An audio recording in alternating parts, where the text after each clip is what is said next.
दोस्तों एक छोटा सा गांव होता है और उस गांव में एक 65-70 साल की बूढ़ी महिला जो कि अपने घर पे बिल्कुल अकेला रहा करती थी और उसका इस दुनिया में कोई भी नहीं था और जो पति था उसका मृत्यु काफी समय पहले ही हो चुकी थी। और पति के गुजर जाने के बाद बेचारी दोस्तों वह औरत अपना खर्चा चलाने के लिए घर पर ही दो चार मवेशियों को पाल रखा था, जिनकी दोस्तों वह भर दिन सेवा किया करती थी और शाम के समय में उनके लिए चारा लेने के लिए वो खेतों पे जाया करती थी।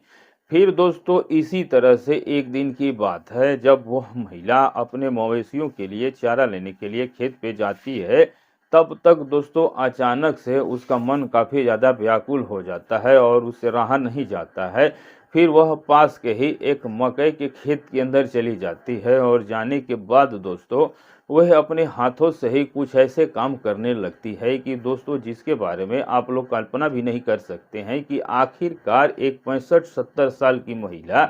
ऐसा काम कैसे कर सकती है। तो दोस्तों कहानी जो है वो बहुत ही रोचक और ज्ञानवर्धक होने वाली है और इस कहानी से दोस्तों आप लोगों को बहुत कुछ सीखने और समझने को भी मिलने वाला है। तो आइए जानते हैं पूरी कहानी। लेकिन दोस्तों कहानी में आगे बढ़ने से पहले मैं आप लोगों से बस एक छोटा सा रिक्वेस्ट करना चाहता हूं कि दोस्तों यदि आप लोगों ने अभी तक अपने इस चैनल को सब्सक्राइब नहीं किया है तो चैनल को सब्सक्राइब कर दीजिए और अगर दोस्तों लाइक नहीं किया है तो लाइक भी कर दीजिएगा और कमेंट करके ज़रूर बताइएगा कि दोस्तों आपको ये वीडियो कैसा लगा। तो चलिए दोस्तों अब घटना की शुरुआत करते हैं और बताते हैं कि आखिर ये दोस्तों घटना घटी कहाँ है।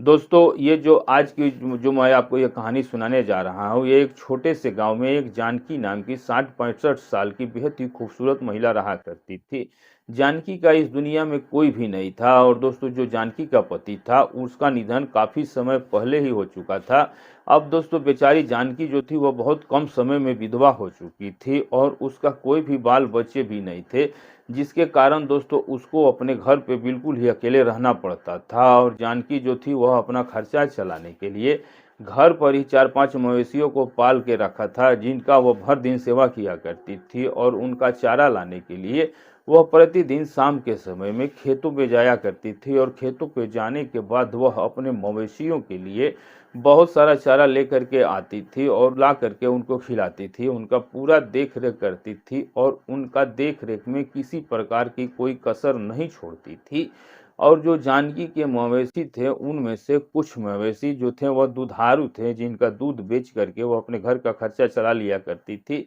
और जानकी के घर के बगल में ही दोस्तों एक और घर था और उस घर में एक पति और पत्नी रहा करते थे और जानकी उनके साथ एकदम से बिल्कुल एक अच्छे पड़ोसी की तरह मिलजुल के रहा करती थी और कभी भी जानकी उन लोगों को किसी बात को लेकर के परेशान नहीं किया करती थी और वे लोग भी दोस्तों जानकी को कभी भी किसी चीज़ के लिए परेशान नहीं करते थे। लेकिन दोस्तों जो वे पति और पत्नी थे वे लोग काफ़ी रंगीन मिजाज थे और वे लोग रोज़ रात को अपने घर के आंगन में चारपाई बिछा करके कार्यक्रम किया करते थे। और जब भी वो लोग कार्यक्रम करते थे तो दोस्तों वे लोग कुछ अजीबो-गरीब आवाज़ें निकालते थे, जिसके बाद जानकी जो है वह उस आवाज़ को सुन करके समझ जाती थी कि जो पति और पत्नी है ये लोग अपना कार्यक्रम शुरू कर दिए हैं। जिसके बाद दोस्तों जानकी जो थी वो अपने घर के आंगन से झांक करके उनको कार्यक्रम करते हुए देख लेती थी, जिसको देखने के बाद दोस्तों उसके भी मन में कुछ कुछ होता था और वह भी अब अपने मन में विचार करने लगती थी कि शायद आज मेरा पति जीवित होता तो मैं भी उसके साथ मिल करके अपनी आवश्यकताओं को पूरा कर लेती। क्योंकि दोस्तों जो जानकी का आंगन और जो उनका पति पत्नी का आंगन जो था वह एक ही था। बीच में एक छोटा सा दीवार था जहां से दोस्तों आर पार एक दूसरे के आंगन में देखा जा सकता था। फिर दोस्तों एक दिन की बात है जब रात के समय में दोनों पति और पत्नी अपना अपना कार्यक्रम कर रहे थे। उसी दौरान दोस्तों जो जानकी थी उनको अपने आंगन से झांक लेती है, कार्यक्रम करते हुए देख लेती है। तब तक दोस्तों उनकी भी नज़र जानकी पे पड़ जाती है। अब इसके बाद जानकी जो थी वह काफ़ी ज़्यादा शर्मा जाती है और वहाँ से दोस्तों सीधे अपने कमरे में जा कर के सो जाती है। फिर दोस्तों उसके बाद जब सुबह होता है तो जानकी जो थी वह अपने मवेशियों को चारा खाने के लिए दे देती है और उनका भर दिन सेवा करती है। फिर शाम होने के बाद वह उनके लिए चारा लेने के लिए खेत में चली जाती है।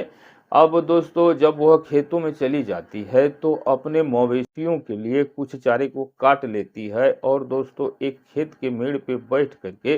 वे अपने मवेशियों के बारे में विचार करने लग जाती है। तब तक दोस्तों जो उसका पड़ोसी जो अपनी पत्नी के साथ रात में कार्यक्रम किया करता था, वही व्यक्ति उसके सामने से गुजरता है। अब दोस्तों उसको देखने के बाद जानकी को दोस्तों वह रात वाली बात याद आ जाती है, जो कि वह उन दोनों पति और पत्नी को करते हुए वह देख चुकी थी। फिर दोस्तों अब यही बात सोचते हुए जानकी जो थी उसका मन जो था वह काफ़ी ज़्यादा व्याकुल हो जाता है और उससे रहा नहीं जाता है। फिर वह अपने पास के ही एक मकई के खेत में चली जाती है और मकई के खेत में जाने के बाद दोस्तों वे अपने हाथों से ही सारा क्रियाक्रम करने लगती है। तभी दोस्तों उसी गांव का एक नौजवान लड़का जिसका नाम ऋतिक होता है, वह भी दोस्तों चारा काटने के लिए उस मकई के खेत में चला आता है। और दोस्तों जब चला आता है तो वह जानकी को कार्यक्रम करते हुए देख लेता है।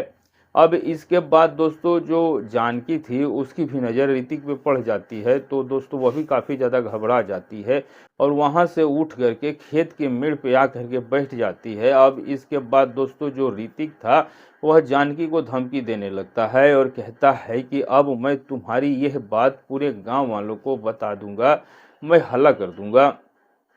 अब इसके बाद जानकी जो थी वह ऋतिक की इन बातों को सुन करके काफ़ी ज़्यादा डर जाती है और वे ऋतिक से कहती है कि देखो ऋतिक, तुम ऐसा काम बिल्कुल भी मत करना, वरना हमारी काफ़ी ज़्यादा बदनामी हो जाएगी। क्योंकि तुम तो मेरे बारे में बहुत ही अच्छे तरीके से जानते हो कि मैं कितनी साफ सुथरा महिला हूँ और अब ये सब करने की मेरी उम्र भी नहीं है। लेकिन अब मैं क्या करूँ, मेरे पड़ोसी लोग ही कुछ ऐसे हैं जो कि मेरे सामने ही है सब सारे काम करते हैं, जिनको देखने के बाद मुझे भी मतलब ये सब काम करने की आदत पड़ चुकी है। अब इसके बाद दोस्तों ऋतिक जो था वह जानकी से कहता है कि देखो आंटी, यदि आप चाहो तो मैं आपकी इस बात को किसी को भी नहीं बताऊंगा, लेकिन इसके बदले में आपको जो है आपको रोज मुझे 1 केजी दही देना पड़ेगा। क्योंकि दोस्तों जो ऋतिक था वह दही का काफ़ी ज़्यादा शौकीन था और सुबह शाम वह खाने के साथ दही खाता था। तो फिर दोस्तों दही के लालच में आकर के वह जानकी के सामने अपनी शर्त रख देता है। अब इसके बाद जानकी जो थी ऋतिक की इस शर्त को मान लेती है और उसके बाद दोस्तों उस दिन के बाद से जो जानकी थी वह अपने घर जाने के बाद से उसे रोज दही खिलाने लगती है। अब इसके बाद जो ऋतिक था वह दही खा करके जानकी की उस बात को गुप्त रखता है, किसी भी गांव वाले को जानकी के बारे में यह बात नहीं बताता है। फिर दोस्तों अब इसी प्रकार से जब ऋतिक को जानकी का दही खाते हुए करीबन 3 महीने का समय बीत जाता है, तो एक दिन दोस्तों जो जानकी थी वह शाम के समय में अपने मवेशियों के लिए चारा लाने के लिए खेत में जाती है। और दोस्तों जब वह खेत में जाती है तब तक दोस्तों उसकी नज़र ऋतिक पे पड़ जाता है, जो कि दोस्तों उस समय अपने ही गांव के एक नौजवान लड़की के साथ खेत में ही दोस्तों कार्यक्रम कर रहा था। अब दोस्तों जब जानकी ऋतिक को उस लड़की के साथ कार्यक्रम करते हुए देख लेती है, तो दोस्तों अब जानकी को भी मौका मिल जाता है और तब तक दोस्तों ऋतिक और जो उसकी प्रेमिका थी उनकी भी नज़र जानकी पे पड़ जाती है। अब इसके बाद दोस्तों जो ऋतिक की गर्लफ्रेंड थी वह काफ़ी ज़्यादा घबरा जाती है और वे वहाँ से भाग जाती है, लेकिन दोस्तों जो ऋतिक था वो बच जाता है। और अब इसके बाद दोस्तों जो जानकी थी वो ऋतिक के पास जाती है और जाके कहती है कि अब बोलो तुमको कैसा लग रहा है। उस दिन तो जब तुमने मुझे कार्यक्रम करते हुए देखा था तो तुम मुझे धमकी दे रहे थे और कह रहे थे कि पूरे गांव वालों को बता दूंगा, बोल रहे थे। और यदि अब मैं तुम्हारी इस बात को तुम्हारे माता पिता को बता दूं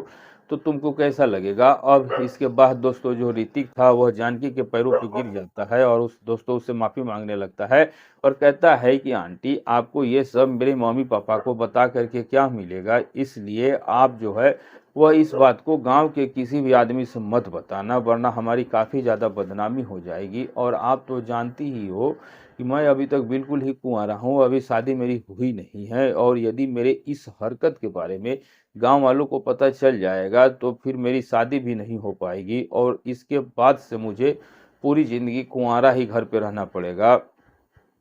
अब दोस्तों जो जानकी थी तो वो ऋतिक से कहती है कि देखो ऋतिक, अब तुम्हारा भलाई इसी में है कि आज के बाद तुम मेरा दही खाना छोड़ दो और जो मेरी आवश्यकताएं हैं अब तुम उसको पूरा करो, वरना मैं तुम्हारे इस हरकत के बारे में पूरे गांव वालों को बता दूंगी। अब इसके बाद दोस्तों ऋतिक जानकी की इन बातों को सुन करके काफ़ी ज़्यादा घबरा जाता है और वे जानकी से कहता है कि अरे आंटी, आपकी जो भी आवश्यकता है मैं उसको पूरा करूंगा और आज के बाद से मैं आपकी दही को भी नहीं खाऊंगा। जिसके बाद दोस्तों जानकी जो थी वो ऋतिक के इन बातों को सुन के समझ जाती है कि ऋतिक दोस्तों उसकी बातों को मान चुका है। और अब इसके बाद दोस्तों जानकी जो थी वो ऋतिक को बुला के उसी मकई के खेत में ले जाती है और ले जाने के बाद वह ऋतिक के साथ मिल के अपनी सारी आवश्यकताओं को पूरी कर लेती है। अब दोस्तों जब काफ़ी देर के बाद से काम हो जाता है तो जानकी जो थी वह थोड़ी बहुत अपनी मवेशियों के लिए चारा लेकर के अपने घर चली जाती है। और दोस्तों जो ऋतिक था वह भी वहां से अपने घर चला जाता है। लेकिन दोस्तों घर जाने से पहले जो जानकी थी वह ऋतिक से बोलती है कि देखो ऋतिक, अभी का काम तो तुमने पूरा कर दिया है, लेकिन रात में तुमको मेरे घर पे किसी न किसी तरीके से आना होगा और यदि रात में तुम मुझसे मिलने के लिए मेरे घर पे नहीं आओगे तो मैं तुम्हारे इस बात को पूरे गांव में उछाल दूंगी। अब इसके बाद दोस्तों जो ऋतिक था जानकी की इन बातों को बहुत ही आसानी से मान जाता है। और दोस्तों जब ऋतिक अपने घर जाता है और जब रात हो जाती है तो दोस्तों वह अपने घर से चोरी छिपे निकल करके सीधा जानकी के घर पे चला आता है। दोस्तों जो जानकी और ऋतिक का घर था वह थोड़ी ही दूरी पे था, जिसके कारण ऋतिक को जानकी के घर में आने जाने में किसी भी प्रकार की कोई भी दिक्कत या समस्या नहीं होती थी। अब दोस्तों जब आधी रात को ऋतिक जब जानकी के घर पे जाता है तो जानकी ऋतिक को अपने पड़ोसी के आंगन में झांक कर देखने के लिए बोलती है। अब इसके बाद दोस्तों जब ऋतिक जानकी के पड़ोसी के आंगन में झांक करके देखता है तो दोस्तों उसके पैरों तले से जमीन खिसक जाता है, क्योंकि दोस्तों वह दोनों जो पति और पत्नी थे वह प्रतिदिन अपना घर के आंगन में ही कार्यक्रम किया करते थे। अब दोस्तों जो ऋतिक था अब उनको जब कार्यक्रम करते हुए देखता है तो उसके बाद दोस्तों अब उसका भी मन काफ़ी ज़्यादा व्याकुल हो जाता है। और अब जानकी जो थी वह ऋतिक को अपने साथ लेकर के अपने कमरे के अंदर जाती है और जाने के बाद दोस्तों उस रात वह ऋतिक से अपनी सारी आवश्यकताओं को पूरा कराती है। फिर सुबह होने के बाद वह ऋतिक से कहती है कि देखो ऋतिक,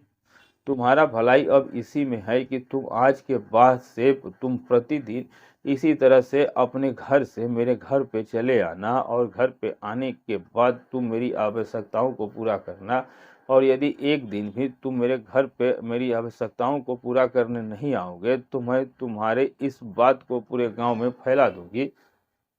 अब इसके बाद जो ऋतिक था वह जानकी की हर एक बातों को मानता है और कहता है कि वह प्रतिदिन इसी तरीके से आ जाया करूंगा,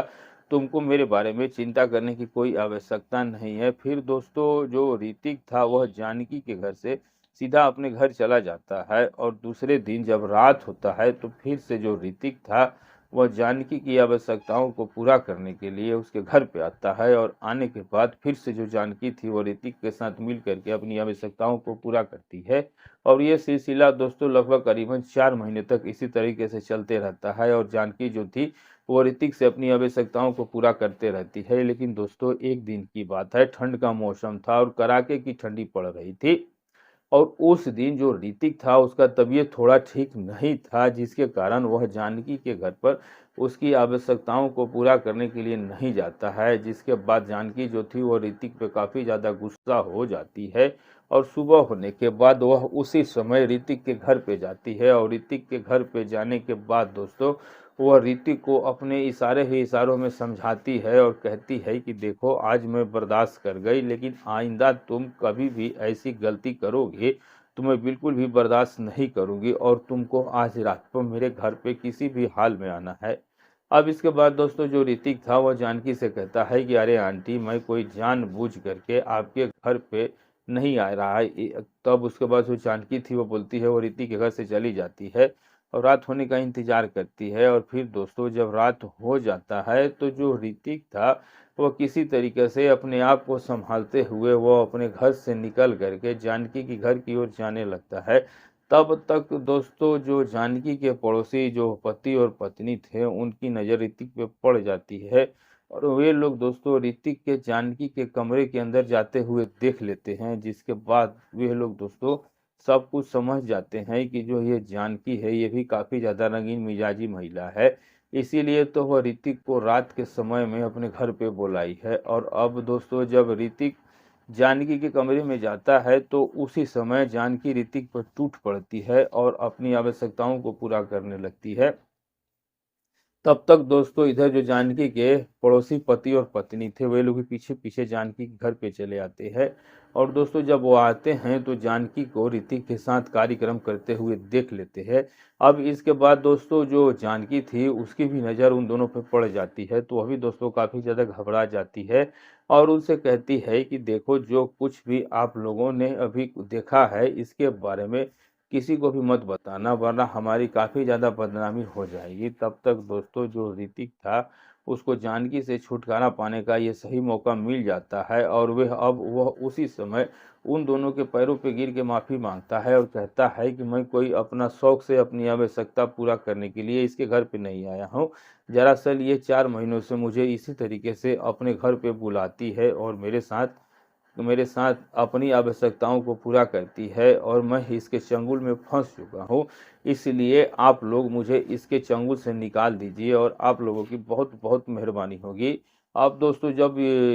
उस महिला के पड़ोसी इन बातों को सुनते हैं तो अभी थोड़ी देर के लिए सोच में पड़ जाते हैं और सोचते हैं कि आखिर ये कैसी महिला है। अब इसके बाद दोस्तों जो जानकी के पड़ोसी थे वह जानकी से बोलते हैं कि अरे जानकी, हम लोग तो तुमको बहुत ही ज़्यादा सीधी सादी और अच्छी महिला समझते थे, लेकिन तुम इस प्रकार की गिरी हुई निकलोगी हम कभी सपने में भी नहीं सोचा था। अब इसके बाद दोस्तों जो जानकी थी उसको अपनी गलती का एहसास होता है और दोस्तों वह अपने पड़ोसियों के पैर पे गिर जाती है और माफ़ी मांगने लगती है और कहती है कि देखिए, जो कुछ भी हुआ वह सब कुछ अनजाने में हुआ और इसमें सबसे बड़ी गलती तुम दोनों का है। और यदि तुम दोनों इस तरीके से खुले में अपने घर के आंगन में कार्यक्रम को नहीं करते और मेरी नज़र नहीं पड़ती तो शायद आज मुझे ऋतिक के साथ अपनी आवश्यकताओं को पूरा नहीं करना पड़ता।